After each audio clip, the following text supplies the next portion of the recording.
Hey, welcome back. This is video 3 of my step-by-step account of how to build a powerful brand for your architecture firm. If you missed video number 1 or video number 2, I invite you to go back and check those out and go through them in order, because this is a step-by-step process. So if you're ready for video 3, just for a quick review, in video 1, I talked about step number 1 being your ideal client, having a deep understanding of who your ideal client is. In video number 2, I talked about how to communicate about yourself, but not really about yourself, really inviting your ideal client into a story about them and getting them to the point that they feel like you're exactly the right fit for them and for the problem that they have, the solution that they're looking for, and the result that they value. Remember, what we're trying to do by building a powerful brand for your architecture firm is to attract your ideal client, those clients that you really want to work with, and those projects, and on those projects that you really want to work on, and as an additional bonus, I suppose, get you the fees that you know that you deserve. And so that's the purpose of creating this powerful brand for your architecture firm. So step 1, ideal client. Step 2, talking about yourself, but not really about yourself. And then step number 3, how do we put this into a practical application? I said it towards the end of video number 1 that one of my favorite quotes, and I think most important quotes about a modern brand, comes from Jeff Bezos, the CEO of Amazon, where he said that your brand is what other people say about you when you're not in the room. So what does that mean? What does all this brand building mean in terms of your architecture firm?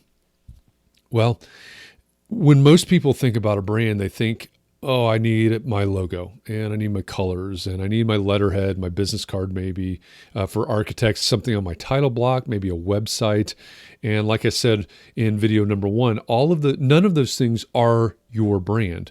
All of those things are brand artifacts. So what does all of this mean in terms of brand artifacts?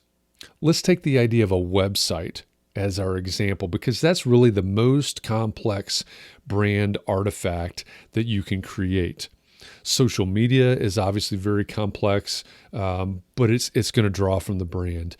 Your emails that you send can be a part of that as well. But I think that the website is the most complex example. So let's start there. Let's start there as our example of how do we apply all of these things that we've been talking about. A really easy thing to understand, I think, is that if you Google this, if you go to Google and say, how long does someone spend on a website, you'll figure out that when someone lands on your website, they're going to give you about 8 seconds before they decide to take an action. One action will be to say, no, this doesn't look right to me. This isn't what I wanted. And they move on to something else. Another action might be that they look around, they go, this is interesting. This feels kind of right. I want to know more. And so they keep exploring. But the point of all of that is that you've got 8 seconds. You've got 8 seconds, if they are your ideal client, to keep them there. In my opinion, you also have 8 seconds, if they're not your ideal client, to repel them. Did that just blow your mind? If they're not your ideal client, you don't want to spend any more time with them. You want to repel them.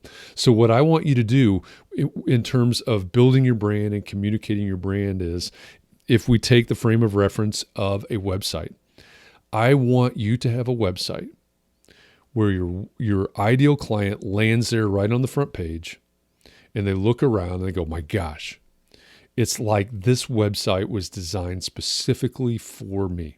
It's like this architecture firm knows me, knows what I value, knows what I need. This feels like the right fit already in just 8 seconds. That's what we need to do. So we need to make this website all about our ideal client. And I've said this over and over. I don't know if you caught it or not, but I've talked about the problem, the solution, the result that they value. So we need to build out this website and have a homepage, a front page where they land there and within 8 seconds, they see something, probably a photograph, maybe a video that's popular these days, and then some sort of text right there that screams out to them. We understand who you are. We understand what your problem is. We can provide a solution that will give you the result that you value. So you need to have a one-liner right there on the homepage of the website that just grabs your ideal client by the collar and says, look, we're the right firm for you. Now, in video number 2, I talked about communicating about yourself, but not really about yourself. I used the example of the About Us page on your website. You need to keep that frame of reference. You need to keep that in mind, because all the way through your website, what you're really trying to do is tell a story about your ideal client. You've got to make it all about them. When you talk about the solutions that you provide, it's not you as the expert. It's not you as the professional. It's you that understands the problem and has an idea of how to solve the problem and has a plan for solving the problem. When we get into things like your process, you've got to make it easy for them to understand within their context and their frame of reference of those problems that they have and they're trying to solve. One really critical thing to understand about human nature is that people will move towards things that they understand, and they'll move instinctively away from things that are confusing or aren't clear or that they don't understand.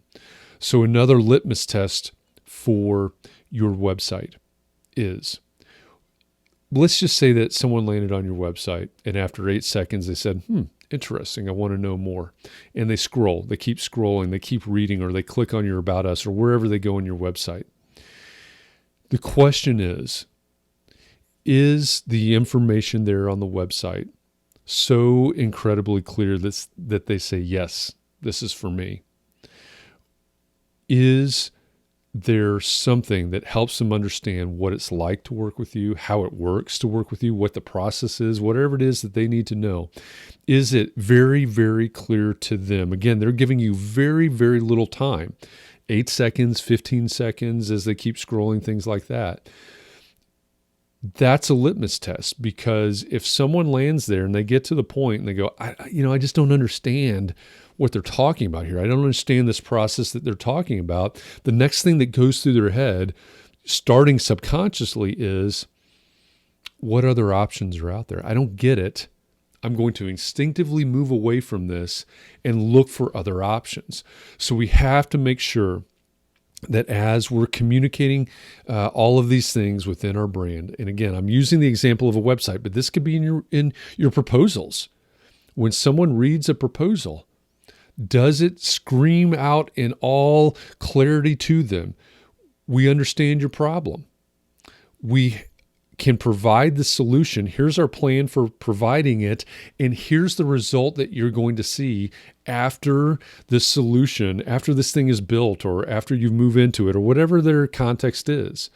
Is your proposal so crystal clear that they have zero need to look at other options? That's where the desire for other options actually comes from. It's not the doubt that you're less professional or less experienced than anybody else. It is the lack of clarity and lack of understanding. So when we're communicating and applying all of these things that I've been talking about, the question is it so clear to them that they have no other choice than to say, yeah, this is exactly what I'm looking for? That's the test. That's where I want you to get to. If you want to know more about this, if you want to dig in deeper into how to build a powerful brand for your architecture firm, and I think that's critically important where we are in history right now, maybe more important than it's ever been. How are you going to stand out from your competitors? How are the people that need your help going to find you and say, my gosh, this is the firm for me. This feels like exactly the right fit. I need this firm. How are you going to do that? How are you going to build that powerful brand? If your brand, and you have one whether you know it or not, right? Your brand is what other people say about you when you're not in the room. How are you going to build a brand that actually works for you? If you don't have one that's working for you, then what do you have? If you want to dig deeper into this, go to entrearchitect.com/brand course. Sign up for the Build Your Brand course. I will walk you through step by step in building a powerful brand for you and helping you to set yourself up for success in the coming year. You need that. This is where we are in this point in history. We have no other choice than to set ourselves up and work to set ourselves up for success in the coming year. I want you to achieve that. So sign up at entrearchitect.com/brand course, and let's go through the Build Your Brand course together.